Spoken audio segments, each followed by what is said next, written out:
ഒരു ദിവസം രാവിലെ മുതൽ വൈകുന്നേരം വരെ നമ്മുടെ ജീവിതത്തിൽ നമ്മൾ എത്ര ആൾക്കാരെയല്ലേ കാണുന്നത്? ചിലര് നമ്മളെ കണ്ടാൽ ചിരിക്കും, ചിലര് അവരുടേതായ ലോകത്ത് ചിന്തകളിലായിരിക്കും, ചിലര് വിഷമത്തിലായിരിക്കും, ചിലർ സന്തോഷത്തിലായിരിക്കും, ചിലര് എന്തിനൊക്കെയോ വേണ്ടി പെടാപ്പാട് ഓടിക്കൊണ്ടിരിക്കുകയായിരിക്കും.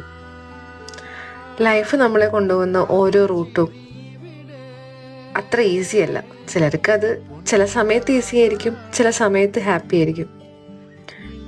അതിൽ ഹാപ്പി ടൈം നമ്മൾ മാക്സിമം എൻജോയ് ചെയ്യുക. ഡിഫിക്കൽട്ട് ടൈം നമ്മൾ ഒരു ഹാപ്പിനെസ്സിന് ടൈം വരും എന്ന് വിചാരിച്ച് നമ്മളത് സന്തോഷത്തോടു കൂടി പറ്റില്ലായിരിക്കും, എന്നാലും ആ ഒരു ഇനി വരാൻ പോകുന്ന ഹാപ്പിനെസ്സിന് വേണ്ടി നമ്മൾ ആ ഒരു ടൈമും കൂടി കവർ ചെയ്യുകയാണെങ്കിൽ ചിലപ്പോൾ ഈ ഡിഫിക്കൽട്ട് ഫേസ് ഒക്കെ എല്ലാവർക്കും പെട്ടെന്ന് ഹാൻഡിൽ ചെയ്യാൻ പറ്റുമായിരിക്കും അല്ലേ?